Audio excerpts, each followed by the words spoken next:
Welcome बच्चों। आज हम लोग स्टार्ट करने जा रहे हैं हमारी क्लास नंबर 4। आई होप आप लोगों ने इससे पहले की तीनों क्लासेस अटेंड कर ली होंगी और जो भी कॉन्सेप्ट्स उसमें बताए गए हैं उनको अच्छे से सीख लिया है।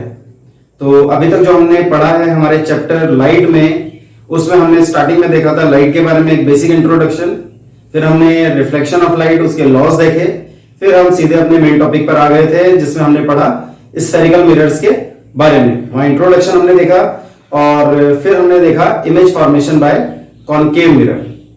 आज की क्लास में हम लोग देखेंगे आगे जाकर कॉन्वेक्स मिरर के इमेज फॉर्मेशन, उसके बाद देखेंगे मिरर फॉर्मूला। तो शुरू करते हैं और ये रहे आपके topics. It is rules for image formation by convex mirror. आपको जैसा बताया ही है, जो आपके एग्जाम में पूछा जाता है वो इमेज फॉर्मेशन पूछा जाता है, बट इमेज बनाने के लिए कुछ सर्टेन रूल हैं जिनको हम फॉलो करते हैं। जैसे हमने कॉनकेव में कुछ सर्टेन रूल देखे थे, ऐसे कुछ रूल कॉन्वेक्स में भी हैं। और फिर उसके बाद हमारे पास केसेस आएंगे कॉन्वेक्स मिरर के लिए। अच्छी बात आप लोग के लिए ये है कि इस बार यहाँ पर 6 केसेस नहीं होंगे जैसे कि कॉनकेव मिरर में मिले थे। यहाँ हमें सिर्फ 2 ही केसेस डिस्कस करने होते हैं। तो पहले शुरू करते हैं, इमेज बनाने के लिए क्या क्या बातों का ध्यान रखना है, क्या रूल हम फॉलो करेंगे। तो उसको लेकर कॉन्सेप्ट कुछ ऐसा है कि पहला रूल बिल्कुल वैसी है जैसे हमने देखा था कॉनकेव मिरर में, a light ray parallel to principal axis. अगर हम एक लाइट रे प्रिंसिपल एक्सिस के पैरेलल डालते हैं तो कॉनकेव मिरर में हमने देखा था वो रिफ्लेक्शन के बाद वापस लौटकर फोकस से पास हो रही थी। बात यहां पर भी फोकस की ही करनी है, बट हमें मालूम है मिरर के अंदर एक्चुअली लाइट रे नहीं जाती है। तो यहां पर आप डॉटेड से इसका रेफरेंस दिखाएंगे और लाइट मिरर से स्ट्राइक करने के बाद रिफ्लेक्ट होगी and will appear to come out from the focus। हमें ऐसा लगेगा रिफ्लेक्टेड रे को देखकर, ये हमारी इंसिडेंट रे, रिफ्लेक्टेड रे, तो रिफ्लेक्टेड रे को देखकर हमें ऐसा लगेगा कि वो फोकस से बाहर निकलती हुई जा रही है। और ये डायग्राम के लिए कुछ खास बात है जो ध्यान रखनी है आपको कि जब भी आप कॉन्वेक्स मिरर के केस में इमेज बना रहे हैं या रे डायग्राम बना रहे हैं या मिरर के इनसाइड में बना रहे हैं, कॉनकेव का भी केस हो सकता है, इनसाइड द मिरर हमेशा डॉटेड से ही बनाना है। आप हमेशा जो इमेज ड्रॉ करेंगे वो डॉटेड लाइन से होगी inside the mirror, behind the mirror. ठीक है। दूसरी बात, डायग्राम यूजिंग स्केल। आपको ध्यान रखना है कि जब आप स्केल रख के इसको ड्रॉ करेंगे तो डॉटेड लाइन और सॉलिड लाइन बिल्कुल एक स्ट्रेट पाथ में होनी चाहिए, इनमें बेंडिंग नहीं होनी चाहिए at the surface of the mirror. तो पहला rule, light ray passing parallel to the principal axis appears to come out from focus. दूसरे की बात करें तो दूसरा रूल है, अगर हम लाइट को प्रोजेक्ट करते हैं टुवर्ड्स सेंटर ऑफ कर्वेचर तो सरफेस पर 90 डिग्री होने की वजह से नॉर्मल इंसिडेंस और ये लाइट वापस इसी पाथ से वापस लौट जाती है। रिफ्लेक्शन ऑफ लाइट और उसके लॉज में पढ़ने के बाद हमने क्वेश्चन किया था, वहां पर इसका रेफरेंस दिया गया है कि जब भी लाइट नॉर्मल इंसिडेंस करती है सरफेस के ऊपर, रिफ्लेक्टिंग सरफेस के ऊपर, तो वो उसी पाथ से वापस लौट जाती है। वही प्रॉपर्टी हम यहाँ शो कर रहे हैं। इसी तरह से तीसरा रूल आता है जो फर्स्ट का रिवर्स होगा, ऑब्वियसली फोकस की तरफ डालेंगे तो पैरेलल चली जाएगी आफ्टर रिफ्लेक्शन, बट हमें उसकी ऐसा यहाँ जरूरत नहीं है तो हम उसको नहीं देख रहे हैं। हमारे जो लॉज हैं ये 2 रूल हैं जिनके थ्रू हम इमेज इजीली बना लेंगे। अब देखते हैं हमारे डायग्राम किस तरह से ड्रॉ किए जाएंगे। यहां पर अगर हम कॉन्वेक्स मिरर की बात करते हैं, कॉन्वेक्स मिरर, तो कॉन्वेक्स मिरर में हमारे पास ये पॉइंट पोल, इसका फोकस और centre of curvature inside the mirror है, बिहाइंड द मिरर है, और वहां प्रैक्टिकली जाना पॉसिबल नहीं है, इसलिए ये पॉइंट्स हमारे पोजीशन में इंपैक्ट नहीं डालते और हमें 2 ही पॉइंट मिलते हैं, एक पॉइंट P जो कि पोल है और एक बहुत दूर मिरर से जो कि इंफिनिटी होता है।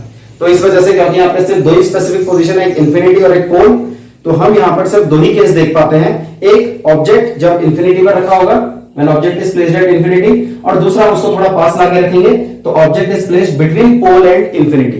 तो यही 2 डायग्राम हमें देखना है, यही 2 केसेस हैं, बड़े आराम से ड्रॉ कर दिए जाते हैं। देख लेते हैं क्या है पहला केस। क्योंकि object is at infinity, object at infinity, तो हम ये जानते हैं कि इंफिनिटी का ऑब्जेक्ट बहुत बड़ा होता है साइज में, बहुत दूर से देखा जाता है, तो हम उसको फिगर में ड्रॉ नहीं करते हैं। बट खास बात, बहुत ध्यान देने वाली बात है कि इंफिनिटी की जब भी बात होती है तो रेज हमेशा पैरेलल आती है और अगर जानी है तो इंफिनिटी की तरफ पैरेलल जाएंगी भी। तो इस केस में क्योंकि ऑब्जेक्ट इंफिनिटी पर है, वहां से रेज आ रही है, तो we will allow parallel rays a light ray parallel to principal axis, image बनाने के लिए मिनिमम 2 लाइट रेज यूज कर रहे हैं, तो नीचे से हमने यूज कर लिया। पहली लाइट रे रिफ्लेक्टेड फॉर्म में आने के बाद जब रिफ्लेक्टेड रे हमें मिलेगी तो ये रूल के अकॉर्डिंगली पैरेलल जा रही है तो फोकस से बाहर निकलती हुई लगेगी, ये आपको फोकस से बाहर निकलती हुई मिल जाएगी। ऐसे ही ये वाली भी फोकस से बाहर निकलती हुई मिल जाएगी आपको, बिल्कुल स्ट्रेट होनी चाहिए। इसका ध्यान आप स्केल की मदद से रखेंगे और हम इन दोनों रिफ्लेक्टेड रेज को देखेंगे तो ये बहुत दूर फैल रही है आगे जाकर, यानी इनका आपस में इंटरसेक्शन नहीं होना है। तो आप बैकवर्ड डायरेक्शन में इंटरसेक्शन देखो, हमें इंटरसेक्शन मिल रहा है फोकस पर, and now the position of the image is at focus. इस केस में जो इमेज बनेगी वो फोकस पर बनेगी, एफ पर बनेगी। जो इसका नेचर होगा, क्योंकि ये वर्चुअल इंटरसेक्शन से हुआ है इसलिए हम इसको वर्चुअल और साथ ही साथ आपको बताया था वर्चुअल के साथ हमेशा इरेक्ट आता है, तो वर्चुअल और इरेक्ट रहेंगे। ऐसे ही साइज की बात करें तो ऑब्जेक्ट साइज में बहुत बड़ा है, बट ये इमेज बिल्कुल पॉइंट साइज में बनी है तो ये होगी वेरी स्मॉल, या हम इसको बोलते हैं टेक्निकल फॉर्म में highly diminished. Virtual erect image, highly diminished और at the position of focus. ये हमारा पहला केस है image formation by convex mirror का। दूसरे केस में जब ऑब्जेक्ट को रखा गया है पोल और इंफिनिटी के बीच में, तो ये पोल और कहीं यहां इंफिनिटी, इसके बीच में जब हम ऑब्जेक्ट रखेंगे तो इस बार ऑब्जेक्ट को शो किया जाएगा। A B is the linear object. Image बनाने का तरीका वही है, पहला रूल यूज कर लेते हैं, parallel ray passing parallel to principal axis. Parallel ray को हम देखते हैं मिरर से रिफ्लेक्ट होकर जाने के बाद it appears to come out from focus, ये फोकस से बाहर जाती हुई दिखेगी। और ध्यान रखें ये सब डॉटेड बनेगा, यहां पर मैं बार बार बोल रहा हूं, मिरर के अंदर जब भी आप ड्रॉ करेंगे डॉटेड बनाएंगे। ऐसी मिस्टेक्स होती रहती हैं आपसे कि आप फ्लो में आकर मिरर के अंदर भी सॉलिड लाइन चाहे लाइट रे को लेकर चाहे इमेज को लेकर ड्रॉ कर देते हैं, उसका खास तौर पर आपको ध्यान रखना है। दूसरी लाइट रे हम यहाँ पर उसी पॉइंट से हेड से स्टार्ट करेंगे और इस बार हम यूज कर लेंगे सेकंड लॉकर, जिसको प्रोजेक्ट कराना है toward C centre of curvature, तो ये उसी पाथ से वापस लौट जाएगी। तो अगर हम स्केल रख के यहां से इसको सी की तरफ प्रोजेक्ट करवाते हैं तो हमें केस कुछ ऐसा मिलेगा कि ये सी के पास आ गई, और प्रॉपर स्केल रख के आप ड्रॉ करेंगे जब, तो ये इफेक्ट होगा कुछ इस तरह का। ये सी के ऊपर प्रोजेक्ट की 90 डिग्री का प्रोजेक्शन है, वापस लौट जाएगी। तो ये रिफ्लेक्टेड रे ऑब्वियसली दोनों दूर हो रही हैं, आगे जाकर एक दूसरे को इंटरसेक्ट नहीं करेंगी। ये रिफ्लेक्टेड रे और ये रिफ्लेक्टेड रे इंटरसेक्ट नहीं कर रही है, तो इनको पीछे लाओ और देखो कहां इनका वर्चुअल इंटरसेक्शन हो गया। ये होगा यहां पर कहीं। इमेज बनी है A1 B1 जो कि फोकस और पोल के बीच में बनी है, फोकस और पोल के बीच में आई है, तो पोजीशन में हम लिख सकते हैं बिटवीन पोल एंड फोकस या प्रिंसिपल फोकस। नेचर की बात करें तो यहां पर भी वर्चुअल और इरेक्ट हमेशा एक साथ आते हैं। पुराने केस में हमने देखा था रियल और इन्वर्टेड हम एक साथ रखते हैं, तो वर्चुअल के साथ हमेशा इरेक्ट, रियल के साथ हमेशा इन्वर्टेड। ठीक वैसे जैसे राम के साथ हमेशा लक्ष्मण, है ना, कभी जुदा नहीं होते। तो ऐसे वर्चुअल इरेक्ट हमेशा एक साथ रहेंगे, रियल इन्वर्टेड हमेशा एक साथ रहेंगे। साइज की बात करें तो साइज इज डिमिनिश्ड, छोटा हुआ है, स्मॉल इन साइज आप लिख सकते हैं, या फिर हमने यहाँ डिमिनिश्ड लिख दिया है। टेक्निकल टर्म है, थोड़ा अच्छा लगता है लिखने में, अदरवाइज आप स्मॉल इन साइज भी लिख सकते हैं। ये है हमारे दो diagram image formation by convex mirror के, इसमें और कोई केस नहीं आता है। और यहां पर एक खास बात जो ध्यान देने वाली है उसको जरूर ध्यान से सुनेंगे इधर कि यहां पर आप ऑब्जेक्ट की पोजीशन कुछ भी रखो, nature of image is always virtual erect and virtual erect always. Concave mirror में ऐसा नहीं था, कॉन्केव मिरर में वो अपना नेचर बदलता है। लास्ट केस हमने देखा था जहां वर्चुअल इरेक्ट आता था, उसके अलावा बाकी केसेस में वो रियल और इन्वर्टेड होता था, कभी बड़ा हो जाता था इमेज से, कभी ऑब्जेक्ट से सॉरी, और कभी छोटा हो जाती थी इमेज। लेकिन इस केस में हमेशा इमेज वर्चुअल और इरेक्ट बनती है, और इसकी यही प्रॉपर्टी इसको एक खास यूज में हमें प्रैक्टिकल एप्लीकेशन में मिलती है, वो है रियर व्यू मिरर। जानते हैं इसके बारे में? मिरर तो सबने देखा है, सुबह उठकर जो आप मिरर देखते हैं फेस धोते वक्त, तो उसे हम बोलते हैं प्लेन मिरर, वो प्लेन सरफेस का होता है।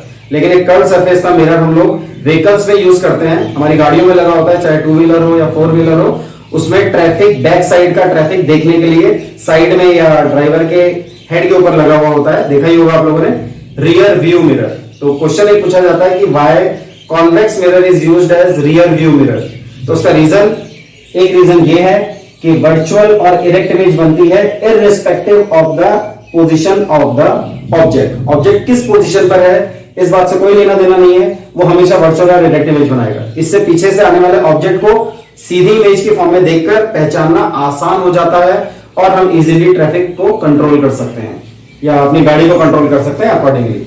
दूसरा एक और है केस कि हमेशा स्मॉल साइज बनाएगा, तो स्मॉल साइज ये हमेशा छोटी इमेज बनाता है, हाईली डिमिनिश्ड या डिमिनिश्ड इमेज बना रहा है, स्मॉल इन साइज बना रहा है, तो इससे क्या होता है बड़े एरिया को छोटे पोर्शन में दिखाता है, यानी कि इसका जो फील्ड ऑफ व्यू है वो बड़ा होता है। फील्ड ऑफ व्यू बड़ा होने का फायदा यह है कि छोटे मिरर के थ्रू आप पीछे का बहुत बड़ा एरिया देख सकेंगे। तो दो रीजन इसके लिए दिए जाते हैं। पहला reason it always form virtual and direct image, और दूसरा है it has large field of view. ये आगे लेटर ऑन लिख लेंगे इसको हम। फिलहाल ये हमारे दो कॉन्वेक्स मिरर के केसेस आ गए हैं और इसको अब आप चाहे तो नोट कर सकते हैं थोड़ी देर के लिए पॉज करके।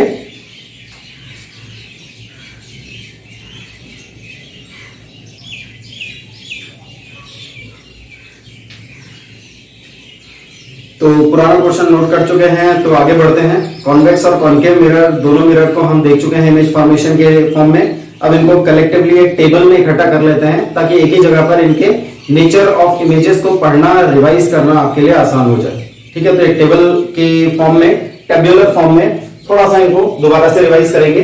तो केस है हमारे पास, पहला केस आ रहा है इमेजेस बाय कॉन्केव मिरर का केस।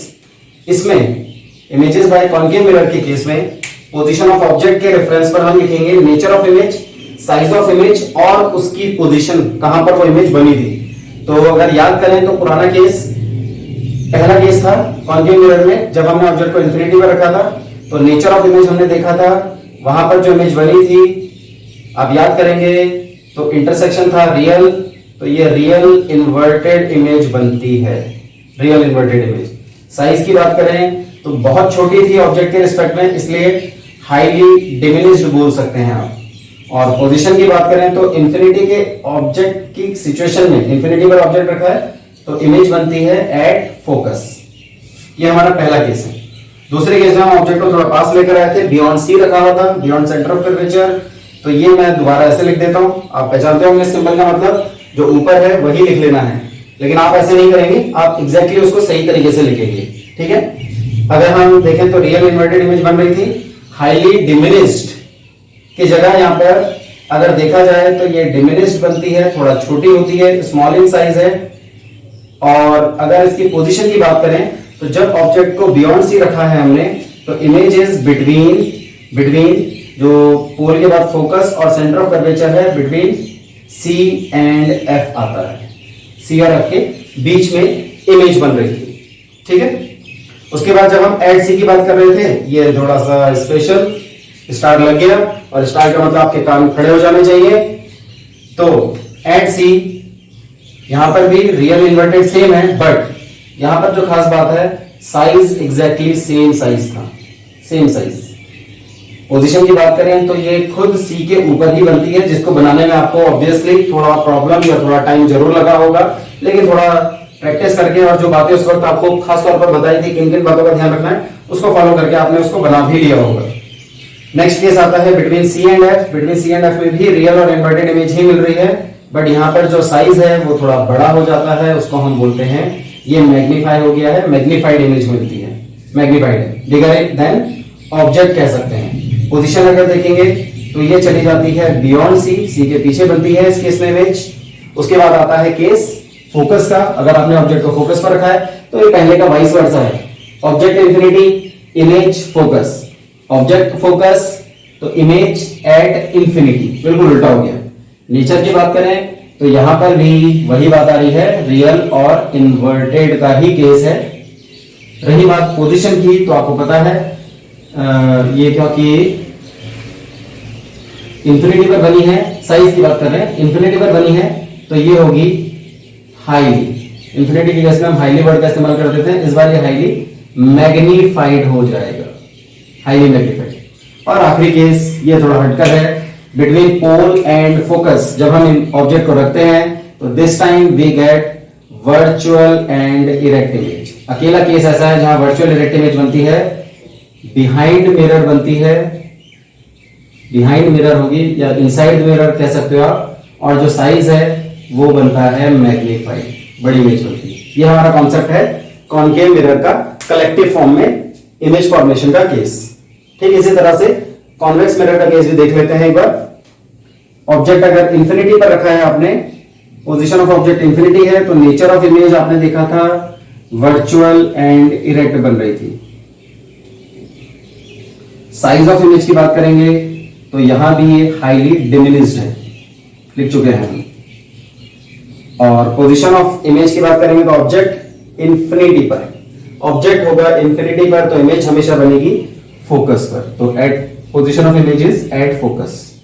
दूसरा केस आ रहा है, इसमें आखिरी केस है बिटवीन इंफिनिटी एंड पोल, तो nature is again same, but यहां पर हम इसको कह देंगे ये डिमिनिश्ड है, डिमिनिश्ड बन रही है।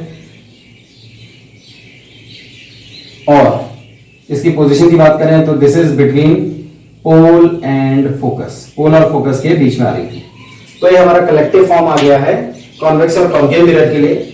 अब इसमें एक खास बात आपको बताने जा रहा हूं, ध्यान से सुनेंगे। अगर आप पहला केस रिवाइज करें, पहला वाला केस कॉन्केव मिरर का, इसमें हमारे पास कॉन्केव मिरर था कुछ इस तरह से, ये हमारी रिफ्लेक्टिंग सरफेस है, यहां से पैरेलल बीम आती है, ये पैरेलल बीम आती है और टकराकर एक ही पॉइंट पर मीट कर जाती है। इसमें पैरेलल बीम क्योंकि एक ही पॉइंट पर मीट कर रही है, एक ही पॉइंट पर मीट करने को हम बोलते हैं ये कन्वर्ज हो रही है, तो इस वजह से हमारे कॉन्केव मिरर का एक नाम और भी बनता है जिसे हम कहते हैं कन्वर्जिंग मिरर। ये वर्ड भी आपको न्यूमेरिकल्स वगैरह में या पेपर में या बुक में कहीं ना कहीं पढ़ने को, देखने को, यूज करने को मिल जाएगा। तो कन्वर्जिंग मिरर कहने का रीजन क्या है वो इसका पहला केस समझा देता है, या आप डेफिनेशन को याद करेंगे उसमें भी आपको समझ में आ जाएगा कि जब हमने प्रिंसिपल फोकस की डेफिनेशन लिखी थी तो उसमें पैरेलल बीम ऑफ लाइट एक ही पॉइंट पर कलेक्ट हो रही थी, एक ही पॉइंट पर मीट कर रही थी, इस बात को कन्वर्ज होना कहते हैं, उसी से बना दिया कन्वर्जिंग मिरर। ठीक है, ऐसे कॉन्केव मिरर का भी पहला केस, इसमें पैरेलल बीम ऑफ लाइट को जब हम भेजते हैं, इस बार जो कॉन्वेक्स मिरर है वो ये है, इस तरह का है, ये हमारी रिफ्लेक्टिंग सरफेस है, ये हमारी पेंटेड सरफेस, इसमें ये पैरेलल बीम ऑफ लाइट हमने भेजी, इस बार वो फैल गई, फैलाव हो गया, एक दूसरे से दूर होने लगी। इस बात को हम कन्वर्ज का उल्टा बोलते हैं, रिवर्स बोलते हैं, इसे बोला जाता है डाइवर्जेंस, और इसीलिए मिरर का नाम बन जाता है डाइवर्जिंग मिरर। ये हमारे कॉन्केव और कॉन्वेक्स मिरर के अलग से बताए गए नाम हैं जिनका यूज किया जाता है न्यूमेरिकल और थियोरेटिकल पार्ट में। तो ये जरूर नाम के बारे में भी ध्यान रखें, इस नाम से कंफ्यूज नहीं होना है। कॉन्केव मिरर का दूसरा नाम कन्वर्जिंग मिरर और कॉन्वेक्स मिरर का दूसरा नाम डाइवर्जिंग मिरर। ठीक है, तो इसको भी थोड़ा सा पॉज करके आप नोट कर लेंगे और फिर हम बढ़ेंगे इसमें आगे। एक इंपॉर्टेंट फॉर्मूले के बारे में पढ़ने जाएंगे, वो है हमारा मिरर फॉर्मूला। देखते हैं, फिलहाल उसको आप फिलहाल के लिए इसको जरा नोट कर लीजिए तब तक।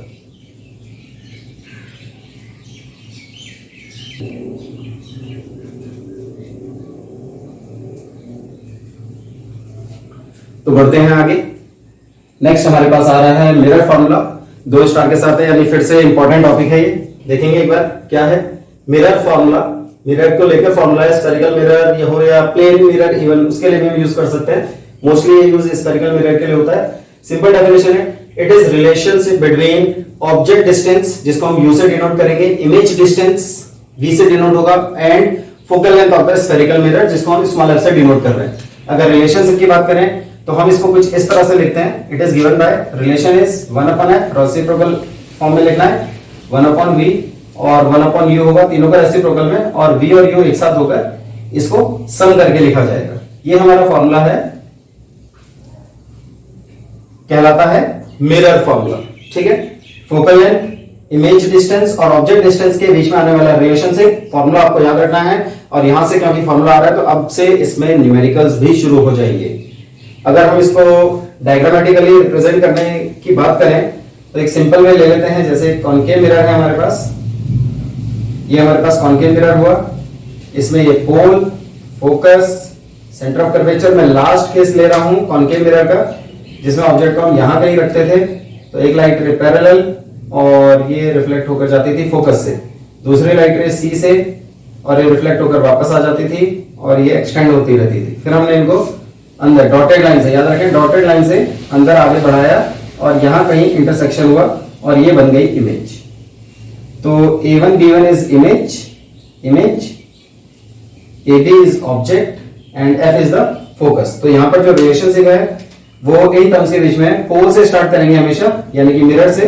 पोल से इमेज की डिस्टेंस को v कहते हैं, पोल से ऑब्जेक्ट की डिस्टेंस को u बोल देते हैं, और पोल से फोकस की डिस्टेंस को f कह देते हैं। ऐसे c तक भी कहते हैं r, जिसको हमने 2f कहा है। और इन सबके बीच में रिलेशनशिप जब डिराइव करते हैं, हायर क्लासेस में पढ़ा जाता है डेरिवेशन, आपके पास डायरेक्ट फॉर्मूला है तो आप डायरेक्ट याद रखेंगे। इस तरह के केस के लिए फॉर्मूला काम करेगा। इसमें एक और खास बात है कि ये जो ऑब्जेक्ट की हाइट है, अगर हम उसको मान लेते हैं कि ऑब्जेक्ट की हाइट h1 है सपोज, और इमेज की हाइट h2 है, तो एक टर्म और आ रही है यहाँ पर, फॉर्मूला ही है लीनियर मैग्निफिकेशन। स्मॉल एम से डिनोट करते हैं, बोलते हैं it is the ratio of height of image to height of object. Ratio कर देंगे h2 डिवाइडेड बाय h1, एक टर्म आ जाएगी जिसको हम कहते हैं m। ये है ratio height of image to height of object का। ये एक ऐसा टर्म है जो हमें बताता है कितना times image with respect to object आई है। फॉर एग्जांपल ये वैल्यू m2 आती है, जस्ट फॉर एग्जांपल ये 2 आती है, तो ये कब होगी, जैसे मान लेते हैं h1 की वैल्यू 2 है तो h2 की वैल्यू 4 है, यानी कि जस्ट डबल, तो डबल यानी कि 2 हो सकता है। h1 2 है, h2 6 आ गया, तो इसका मतलब 3 टाइम्स आ रहा है, तो m की वैल्यू 3। तो m की जो भी वैल्यू है ये वो फैक्टर होता है जितना टाइम्स मल्टीप्लाई होकर हमें इमेज मिलती है विद रिस्पेक्ट टू ऑब्जेक्ट। जो भी वैल्यू है हाइट ऑफ ऑब्जेक्ट की, उसको मैग्निफिकेशन से मल्टीप्लाई करो, आपको हाइट ऑफ इमेज मिल जाएगी। और इसको दूसरे तरीके से डिफाइन करने का तरीका है, अगर आपके पास हाइट नहीं है तो आप इमेज डिस्टेंस v और ऑब्जेक्ट डिस्टेंस u का भी इस्तेमाल कर सकते हैं। उससे फॉर्मूला बनता है v अपॉन u। बस ध्यान रहे इसमें माइनस साइन आता है, माइनस का कारण इसमें कुछ खास स्पेशल साइन कन्वेंशंस हैं जो आगे जाके पढ़ेंगे। फिलहाल हमने इसको magnitude wise in magnitude m is equal to ratio of v and u लिखा है, इससे भी हमारी वैल्यू मिल जाती है। ये कुछ खास बात बताता है, मैं अब आपको बताने जा रहा हूं नोट, यानी कि बहुत इंपॉर्टेंट बात है। ये हमें बताता है कि अगर m की वैल्यू 1 से बड़ी होती है तो इसका मतलब इमेज साइज में बड़ी है, उसे हम कहते हैं मैग्नीफाइड हो गई है इमेज। दूसरी बात, अगर m की वैल्यू 1 से छोटी होती है तो हमें पता चलता है कि इमेज हो गई है छोटी, यानी कि डिमिनिश्ड। और एक केस और भी आता है कि नहीं तो बड़ी ना ही छोटी, ये हो गई बराबर, तो इमेज हो जाती है सेम साइज। यानी कि आपको इतने बड़े डायग्राम पर जाने की जरूरत नहीं पड़ेगी। अगर आपके पास m की वैल्यू है, you can easily find the nature, the size of the image with respect to object, वो मैग्नीफाइड है, डिमिनिश्ड है या फिर सेम साइज है। ठीक है, तो ये हमारा इंपॉर्टेंट पार्ट था, इसको पॉज करके नोट कर लेंगे।